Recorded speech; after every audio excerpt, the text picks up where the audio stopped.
made me jump. Whoa! Bloody hell! That was tremendous. God, I've literally only just put one back in. Jesus Christ.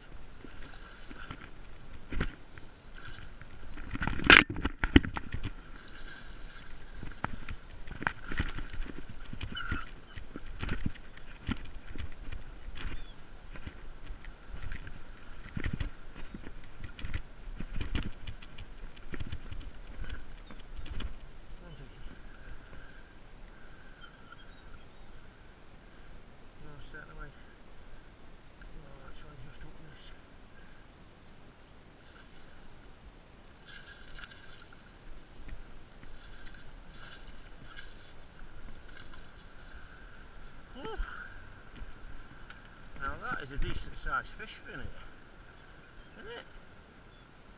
So, well, been here about not even 5 minutes. Just had this fish dead on £11. Really good fish for the Leeds-Liverpool Canal. Doubles are in here, but they're very rare.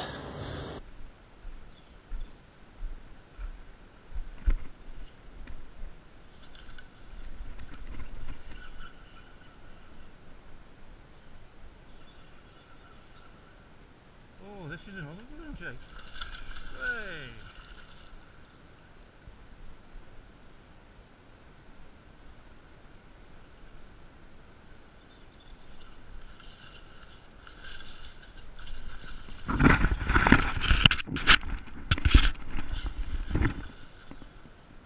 Oh, I swallowed that right down. Swallowed that right down, Jake.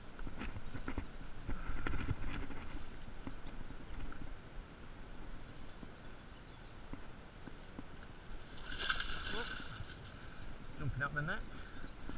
There we go. Right, hello there, my name's Mark. Come out for a session today on my local canal with the intention of doing some filming just to talk you through some tackle tactics and tips regarding one of these things, a planer board. While I was walking here to the spot I was going to do the filming, I've had the planer board out and sure enough I hooked a fish, so hopefully I've got that on my GoPro, so we'll use that as the trailer for what's coming up next.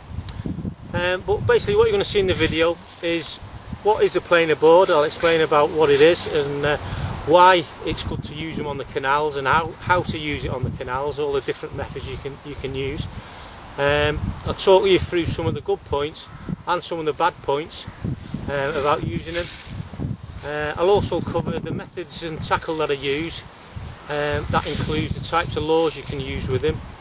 You can also use them with dead baits and live baits, which I tend to do when it gets cold in the winter.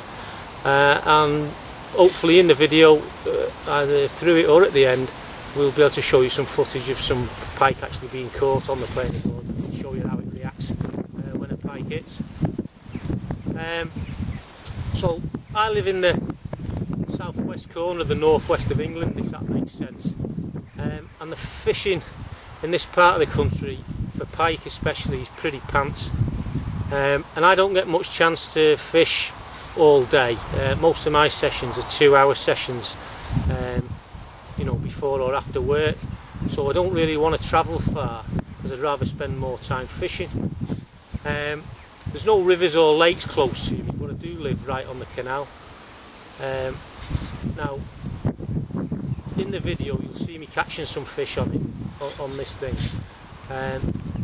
What I would say, there's no massive fish on there, but that's not to say these things don't catch big fish. It's just that this particular canal, the fish average 1 to 3 pound on lures, probably around about 5 to 7 pound on dead baits in the winter, and if you get anything bigger than that you're actually doing pretty well on here. There are some doubles in here and they do pop up occasionally, but they're pretty rare, and again they are the odd 20 in here, but they're really rare fish. So I first got a planer board, it's probably 12 maybe 14 years ago, and and I started using it mainly with lures to start with, and I just started catching more fish.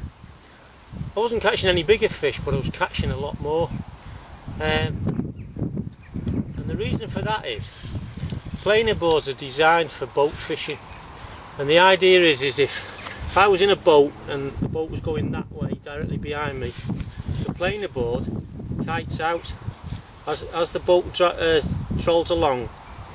The planer board will kite out to the right or the left. It allows you on the boat to fish more rods, or you know, it saves you sailing over the fish before your lure gets to it. Now the beauty of these on canals is that you kite your bait out to the far side. So if your canal's like mine, where most of the movement and the disturbance, you know, people on bikes, dog walkers, it's all on the towpath, which I think tends to push the pike to the far side features. And the beauty of these things is it can tow your bait out as you're trolling to the far side, and you can fish inches away from the reed beds. You can go under overhanging trees. You can get it. You can scrape the paint off moored boats if you wanted to. I mean, I don't recommend it because the people who have the boats tend to kick off, but you can get it within inches of the boat and troll the whole way along the edge of them. Obviously, you know, the advantage to that is, you know, cast and retrieve. You cast to the far side. Your bait or lure is only in that target zone, that hot point, that hot feature, for a few seconds before you start to retrieve it back. Maybe a little more if you drop shotting, but it's still only there for a few seconds. When you add that up to an hour, 2 hours, 3 hours fishing, your bait isn't in that hot spot, that target zone, for that long really. Whereas with one of these, it's there the whole time. So if I go fishing for 2 hours and I want to fish the far side features for 2 hours, that is inches away from them, and your bait never comes out of it. Obviously, unless you hook a fish, and then great, you reel it in. So, you know, that's the real advantage of them, is you can fish the features.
Now, a lot of the time I fish parts of the canal that have no features at all. There's no reeds, there's no moored up boats, there's no overhanging trees.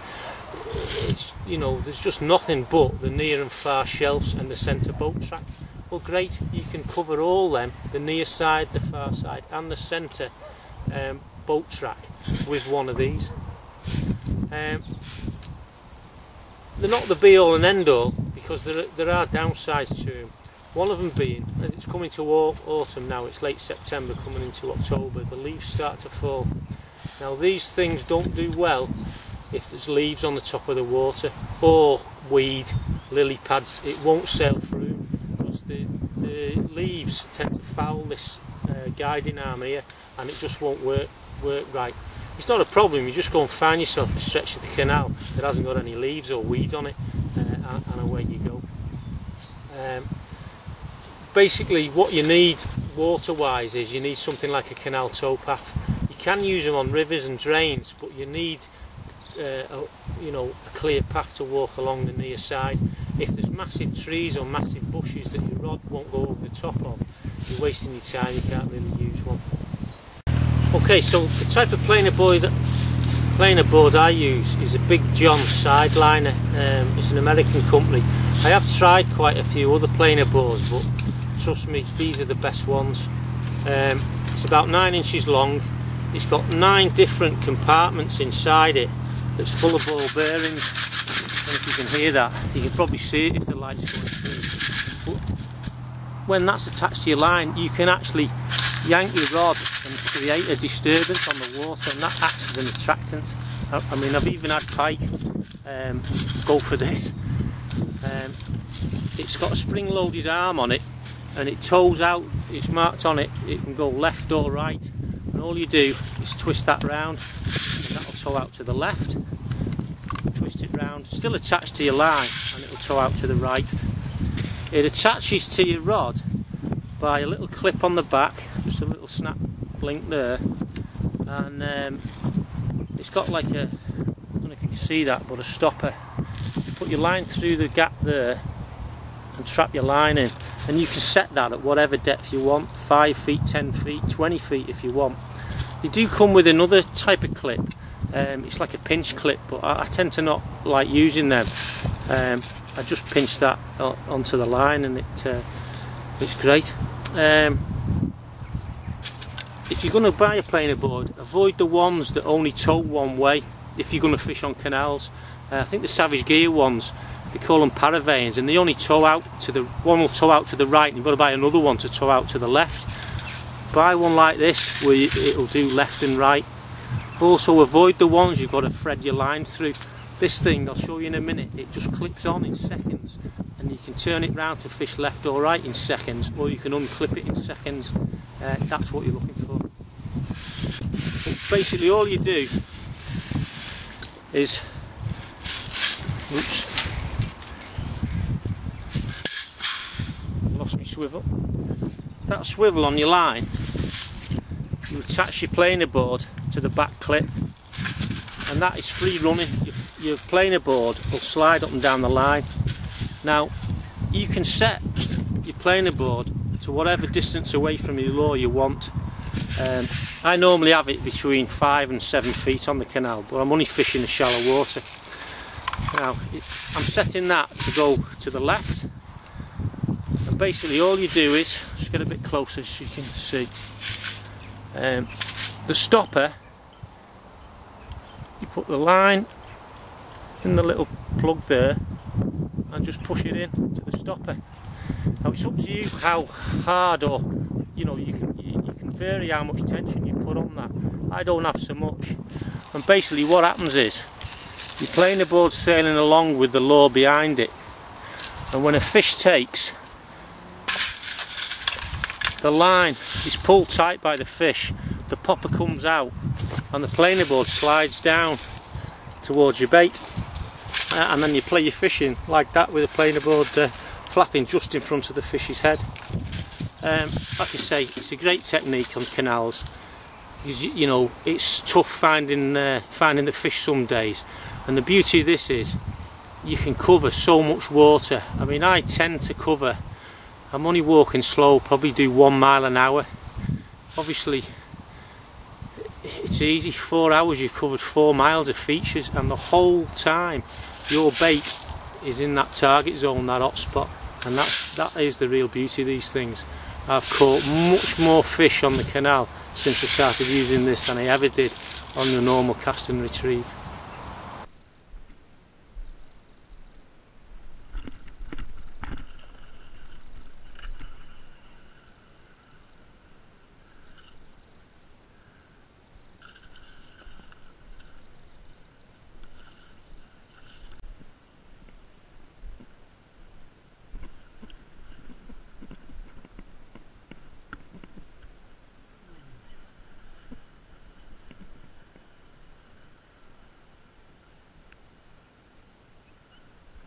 Like it's the real eels today, Jakey.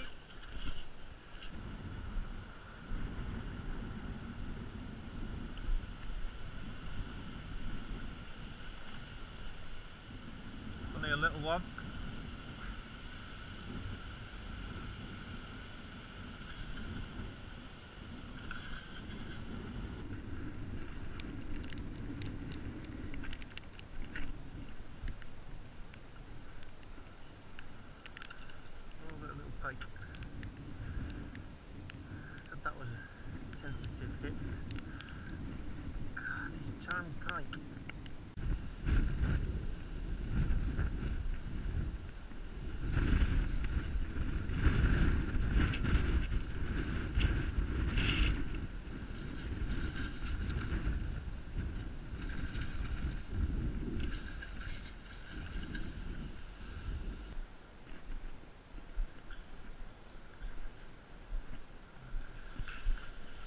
Jake, you've got one.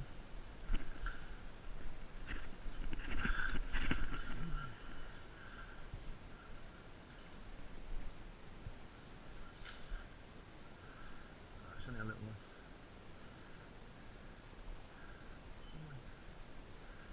Right along the edge of the wall there. Right on the edge. Come away.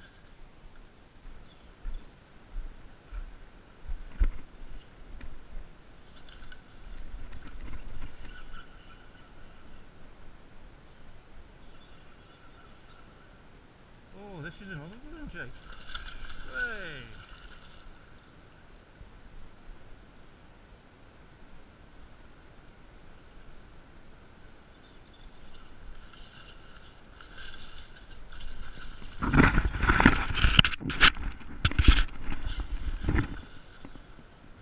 Oh, it's swallowed that back down.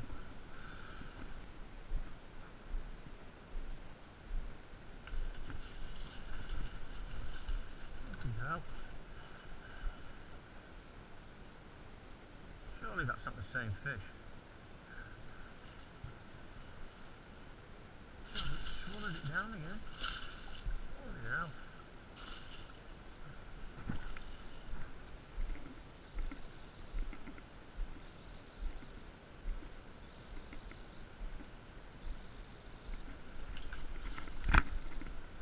Got another one, Jakey. Feels like a little one.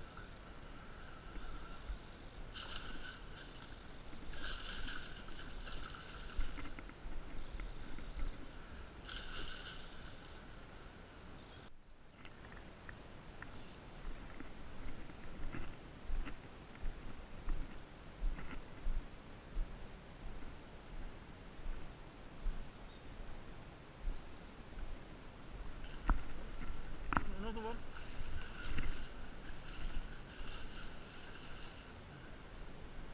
God, that's same as yesterday.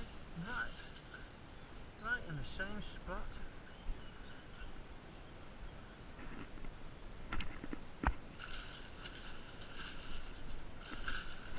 Oh, he's up. Okay, so I'm just going to talk about the equipment that I use. Rod wise, I always favour longer rods. The reason for that is sometimes you get boats parked up on the near side. With a longer rod, you can actually always rod tip up and fish your planer board to the far side. There's no need, just because you come across a boat, to take your lure out of the water. Likewise, if there's any big bushes or small trees, sometimes you can get over the top of them with a longer rod. I think this one's 9 or 10 foot, 60 to 100 grams. It's probably not as strong as that, to be honest. But I've tried all sorts. I've used short jerkbait rods, short stiff jerkbait rods. They work quite well with bait casters. The only thing is pretty much small fish in here, so you don't tend to get much fun out of them on a big stiff rod like that. I've used little light spinning rods. I find them to be a bit too bendy. There's too much give in them. You need something to set the hooks. So I like to have a bit of back hook. I've got a little 1000 reel on here. Now, I've used bigger reels. I just tend to find that this is nice and light. You're rolling the rod all the time, so I think 1000 for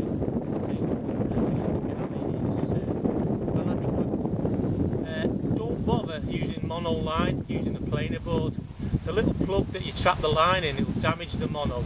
I only use braid. I think I've got 50-pound braid on here at the moment. You do need that contact. You don't want any stretch in your line when you're fishing, especially with the planer board. The trace I've got on, always use a wire trace where this pike. This one's a titanium one. I think it's rated to about 60-70 pounds. The only other thing you need on there is, can you see that? Is a little swivel just in front of the knot. Obviously that's what you clip your planer board to. You can put a bead there to protect the knot if you want, but I tend not to bother. I've never had any problems with it.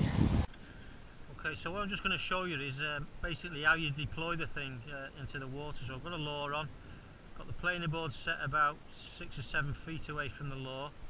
Just let the lure hit the water, make sure everything's in line, take your bail arm off, drop the side planer into the water and start walking. Let a bit of line out as you go. You see I've still got my finger on the line. Let a bit more line out. Keep your rod tip high because you don't want your line between your rod tip and the planer board on the water. Just keep letting line out.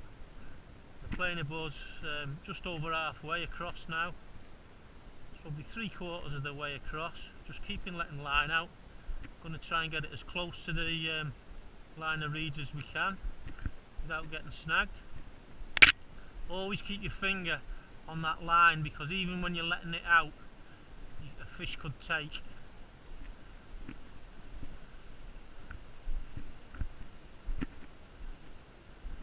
Now we're a couple of feet from the reeds on the far side. Just close over the bail arm, point the rod tip at the planer board, but still keep your finger on the line, because if a fish sort of has a swipe at it, has a nip at it, oh, there you go, we've got one.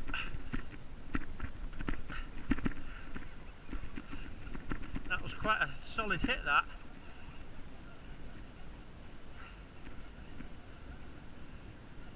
So the planer board's come unfastened now and slid down the line to the trace.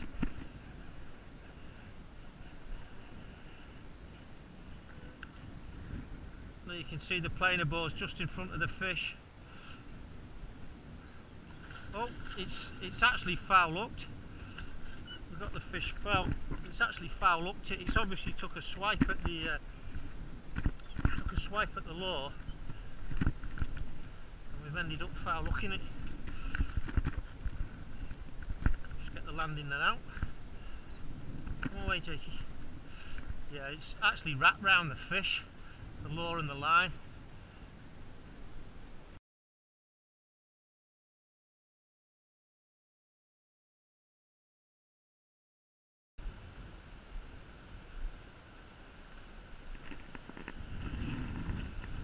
Yes.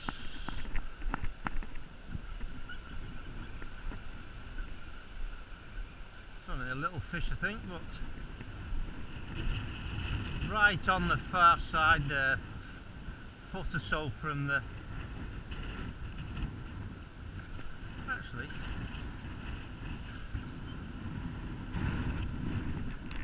we'll net for this one.